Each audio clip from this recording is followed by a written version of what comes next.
உங்கள் அறிவோம் ஆரோக்கியம் நிகழ்ச்சி. இன்றைக்கு நம்ம நிகழ்ச்சியோட முதல் பகுதி மூலிகை மகத்துவம்ல எந்த மூலிகையை பத்தி பார்க்க போறோம் அப்படிங்கறது வைத்தியர் திரு ராஜசேகரன் ஐயா அவர்கள் கிட்ட கேட்டு தெரிஞ்சுக்கலாம். வணக்கம் ஐயா. வணக்கம். இன்னைக்கு எந்த மூலிகை பத்தி பார்க்க போறோம் ஐயா? இன்னைக்கு நம்ம பார்க்க போற மூலிகை ஆமணக்கு. ஓகே. இந்த ஆமணக்கு என்கின்ற மூலிகையை பத்தி தான் நம்ம இன்னைக்கு பார்க்க போறோம். சரிங்க. இந்த ஆமணக்கு மூலிகை என்று சொன்னால் நம்மளுடைய வயல்காட்டிலேயும் வீட்டு பகுதியிலையும் நிறைய இடங்களில் காடுகளிலும் விளையக்கூடிய ஒரு மூலிகை.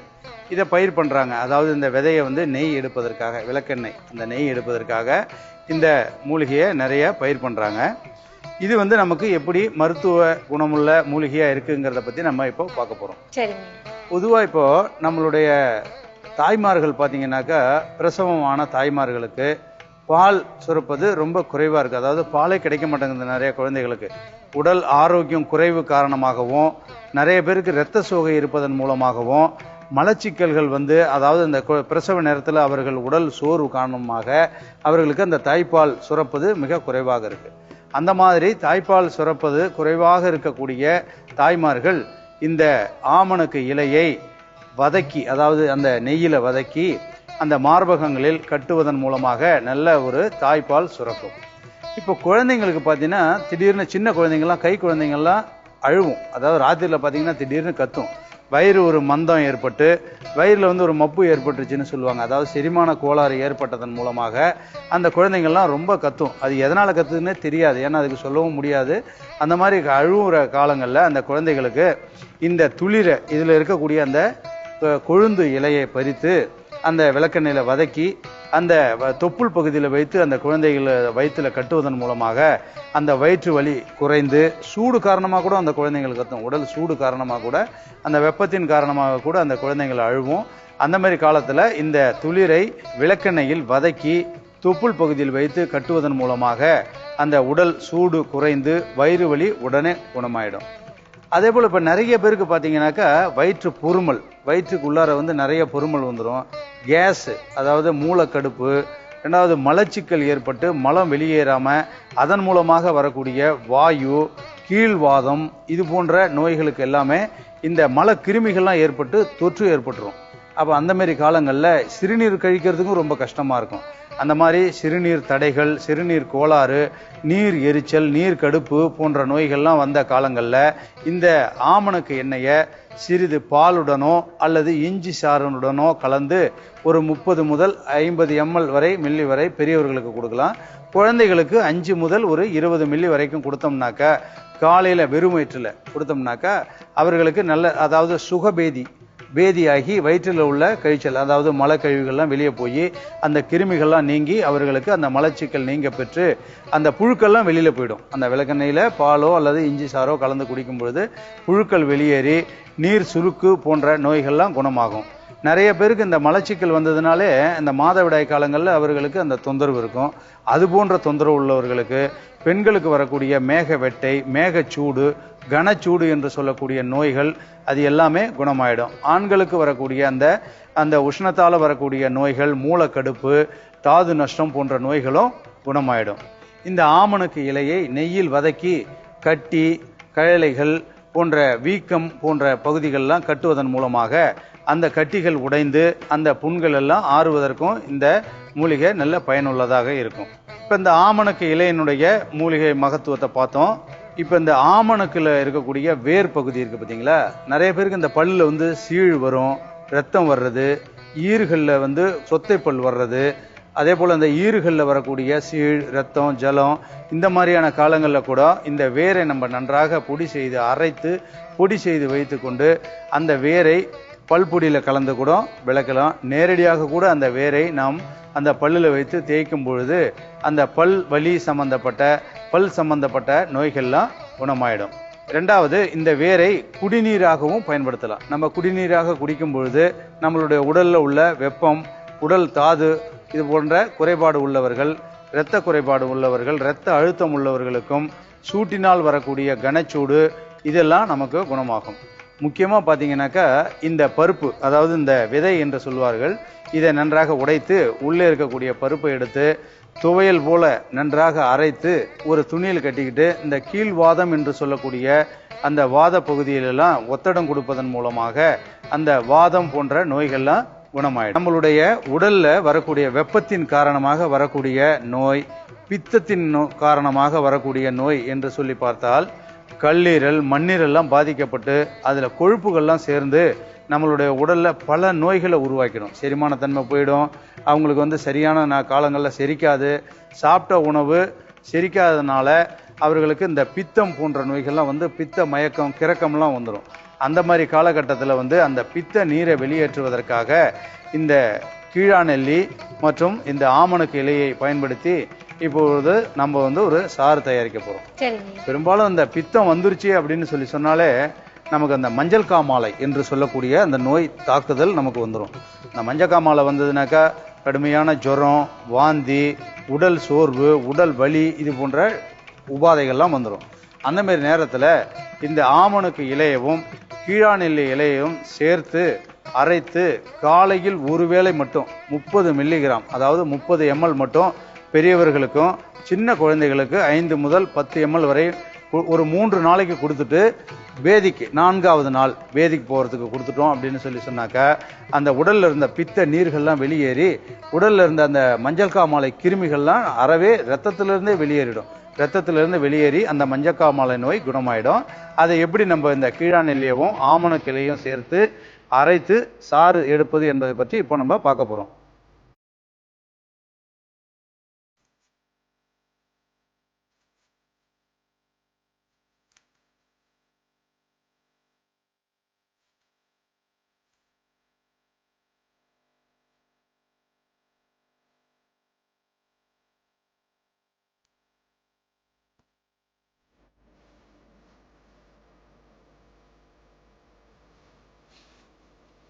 நன்றாக இது போல கிள்ளி போட்டுக்கோங்க.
கொஞ்சம் அரைக்கிறது கொஞ்சம் லேட் ஆகும். மைய அரைச்சிக்கணும். இதை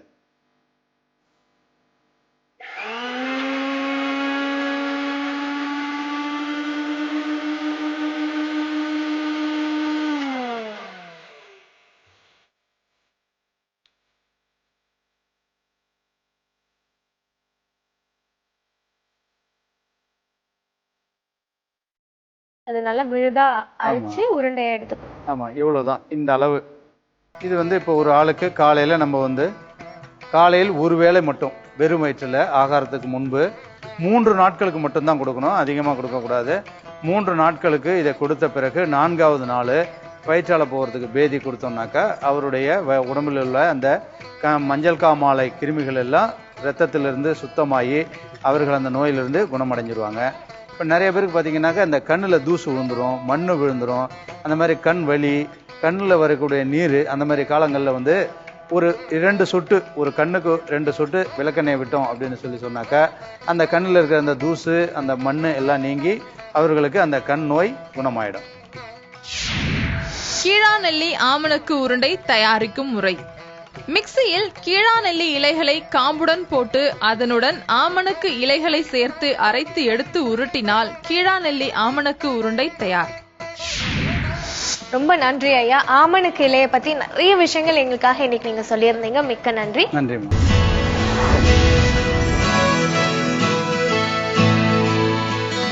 வணக்கங்க. இன்னைக்கு நம்ம ஆர்கானிக் அறுசுவை நிகழ்ச்சியில பார்க்க போறது வாழை இலை இனிப்பு கொழுக்கட்டை. இதற்கு தேவையான பொருட்கள்: அரிசி மாவு, நாட்டு சர்க்கரை, ஏலக்காய் பொடி, நெய், இந்துப்பு. முதல்ல கொஞ்சமா வந்துட்டு வெள்ளை பாகு காய்ச்சிக்கலாம். இப்போ நம்ம நாட்டு சர்க்கரை எடுத்துட்டு இருக்கோம். கொஞ்சமா தண்ணி விட்டுக்கலாம்.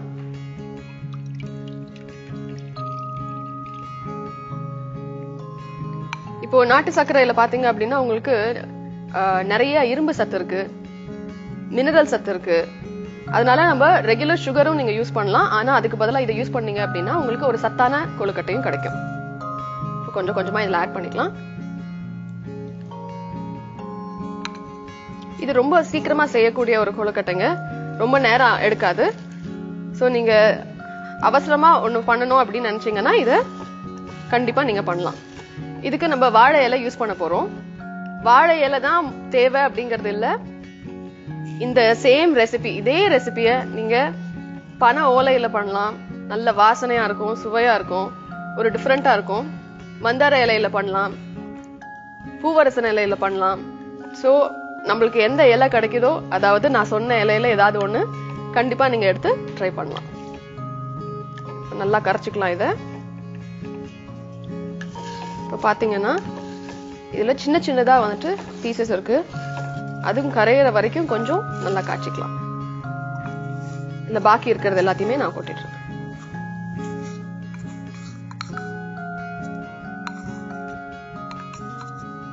ஓகே. அரிசி மாவு நம்ம இதுக்கு நீங்க வெள்ளை அரிசி அந்த மாவு யூஸ் பண்ணலாம், இல்ல நீங்க இந்த புட்டரிசி மாவு கூட யூஸ் பண்ணலாம். நல்லா இருக்கும் சிகப்பரிசி மாவு. ஆனா நல்லா சலிச்சுக்கோங்க, சலிச்சிருந்த மாவா இருந்தா நல்லா இருக்கும். இதுக்கு மொத்த இன்கிரீடியன்ஸ் பாத்தீங்க அப்படின்னா சில இன்கிரீடியன்ஸ் தான், எல்லாமே நம்ம வீட்டுல இருக்கக்கூடிய இன்கிரீடியன்ஸ் தான். இதுல உங்களுக்கு வேணும்னா நீங்க வந்துட்டு உலர்ந்த திராட்சை போடலாம், இல்ல பாதாம் ஆட் பண்ணிக்கலாம்.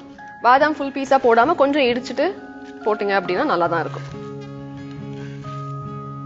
இப்போ பாருங்க அதுல பீசஸ் எதுவும் அவ்வளவு இல்ல. ஏலக்காய் பொடி உங்களுக்கு தேவையான அளவு பொடியா போட்டுக்கிட்டா வந்துட்டு உங்களுக்கு வாயில அதை சிக்காது. சோ அதனால பொடியாவே போட்டுக்கலாம். போட்டாச்சு. ஒரு சிட்டிகை நம்ம உப்பும் போட்டுக்கலாம். அப்ப உங்களுக்கு அந்த ஃபிளேவர் இனிப்பு இன்னும் கூட வந்துட்டு சேர்த்து காட்டும்.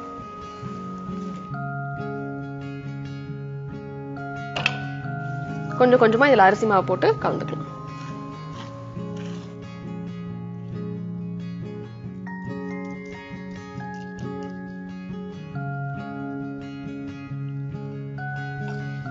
கொஞ்சம் உங்களுக்கு அந்த பாகு வந்துட்டு ஒரு வெதுவெதுப்பு இருக்கிறதுனால ஈஸியாவே நம்ம இதை வந்துட்டு கரைச்சிடலாம்.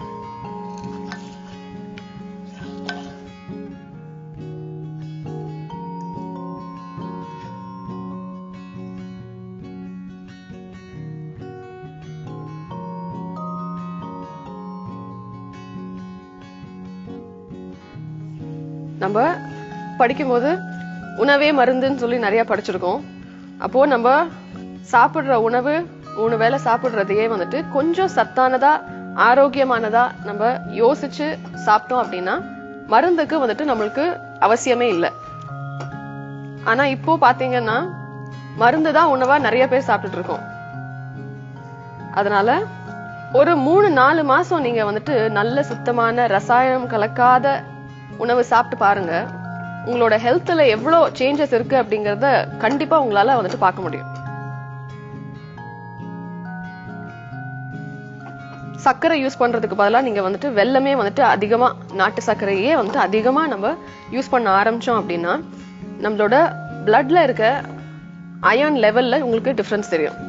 அதே மாதிரி நம்ம ஸ்டெயின்லெஸ் ஸ்டீல் இல்ல அலுமினியம் இந்த நான்ஸ்டிக் பாத்திரங்க யூஸ் பண்றதுக்கு பதிலா மண்ணோ இல்ல இரும்பு மெயினா நீங்க யூஸ் பண்ணீங்கன்னா அகைன் ஒரு 3-4 மாசத்துல வந்துட்டு அனிமிக்கா இருக்காங்க அப்படின்னு சொல்றோம் இல்லையா, அவங்களுக்குலாம் அவங்களோட பிளட்ல அயர்ன் லெவல் வந்துட்டு கண்டிப்பா ஜாஸ்தியா இருக்கும். ஏன்னா எதை சமைச்சிங்கனாலும் அந்த இரும்பு வானிலையில கொஞ்சம் கொஞ்சமா வந்துட்டு அந்த இரும்பு சத்து உங்களுக்கு போய் சேரும்போது உங்க உடம்பு கொஞ்சமா அதை அப்சர்வ் பண்ணும்போது அந்த சேஞ்சஸ் உங்களால பார்க்க முடியும். இது வந்துட்டு ப்ரூவன். அந்த காலத்துல பண்ணிட்டு இருந்ததுதான் நம்ம நடுவுல விட்டுட்டோம். மறுபடியும் அதை வந்துட்டு நம்ம கண்டினியூ பண்ணணும். இப்போ இன்னும் கூட கொஞ்சம் ஆட் பண்ணிக்கலாம்.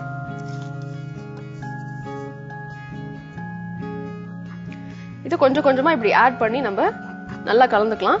கன்சிஸ்டன்சி கொஞ்சம் திக்னஸ் இருக்கணுங்க. ஏன்னா நம்ம இலையில போட்டு அதை மடிச்சு இப்போ வேக வைக்க போறோம். பாருங்க இந்த கன்சிஸ்டன்சி எப்படி இருக்குன்னு.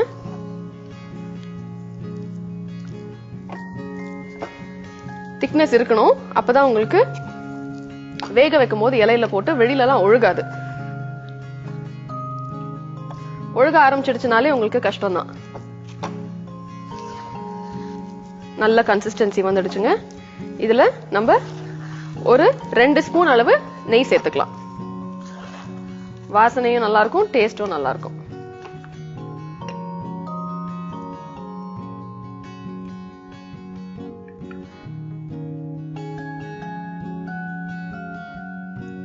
நெய் அகைன் யூஸ் பண்ணும்போது நல்ல சுத்தமான நாட்டு மாட்டு நெய் யூஸ் பண்ணோம் அப்படின்னா அதுவும் வந்துட்டு உங்களுக்கு ரொம்ப ஹெல்த்தி.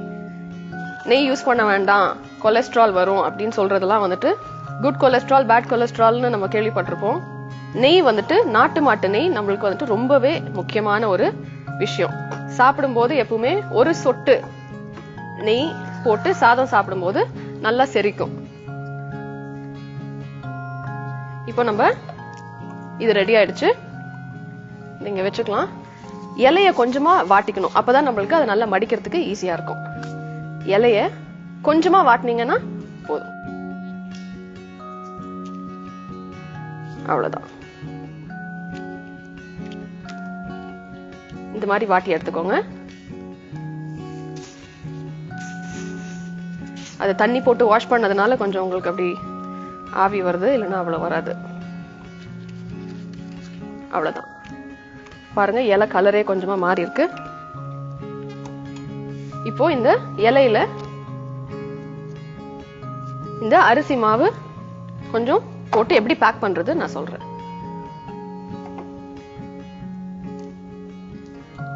சிறிதளவே எடுத்துக்கோங்க. சென்டரா பார்த்து இப்படி வச்சுக்கோங்க. வச்சுட்டு இந்த பக்கத்துல இருந்து கொஞ்சமா இப்படி ரோல் பண்ணிக்கலாம். பாக்கெட் மாதிரி. இந்த பக்கத்துல இருந்து கொஞ்சம், அப்புறம் இப்படி இலைய மடிச்சுக்கோங்க. ஓரளவுக்கு நல்லா இந்த மாதிரி டைட்டாவே மடிச்சுக்கோங்க. அவ்வளவுதான். இந்த மாதிரி நீங்க பாக்கெட்ஸ் பண்ணிக்கோங்க. இந்த இலையில கொஞ்சம் போடலாம்.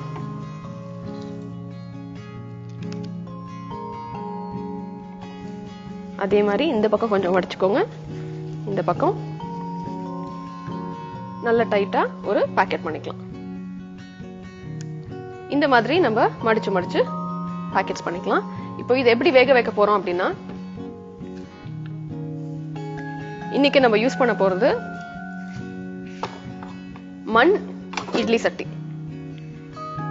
இப்போ இதுல கொஞ்சம் தண்ணி விட்டுக்கோங்க.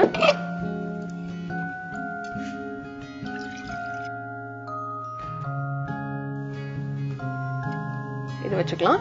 இதுல நம்ம இந்த பாக்கெட்டை இப்படி இப்படி வச்சுக்கலாம்.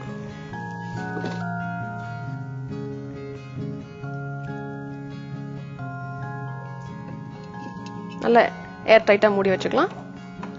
உங்களுக்கு அடுப்பு வந்துட்டு நல்லா ஹைல இருந்தா ஒன்றும் பிரச்சனை இல்லை, ஹைலியே இருக்கட்டும்.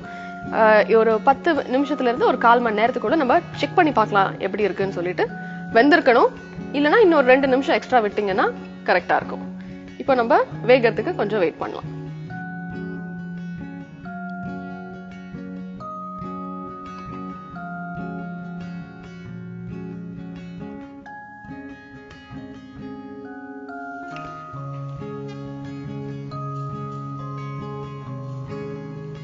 பாருங்க, கொழுக்கட்டை நல்லா வெந்திருக்கு. இப்படியே நீங்க இதை வந்துட்டு சூடா இலையிலேயே கூட நீங்க வந்துட்டு சர்வ் பண்ணலாம்.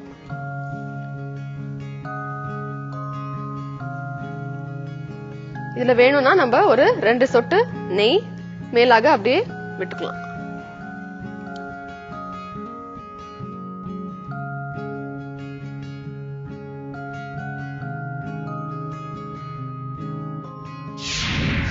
வாழை இலை ஸ்வீட் கொழுக்கட்டை தயாரிக்கும் முறை.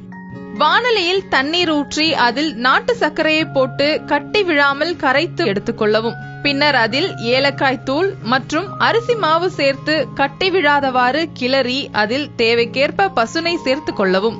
வாழை இலையினை நெருப்பில் வாட்டி அதில் அரிசி மாவு கலவையை வைத்து மடித்து இட்லி பானையில் வேக வைத்து எடுத்தால் வாழை இலை ஸ்வீட் கொழுக்கட்டை தயார். இப்போ வாழை இலை இனிப்பு கொழுக்கட்டை ரெடி ஆயிடுச்சுங்க. இதை நீங்க உங்க வீட்டுல செஞ்சு பார்த்து சுவைத்து பார்த்து எங்களுக்கு கண்டிப்பா சொல்லணும்.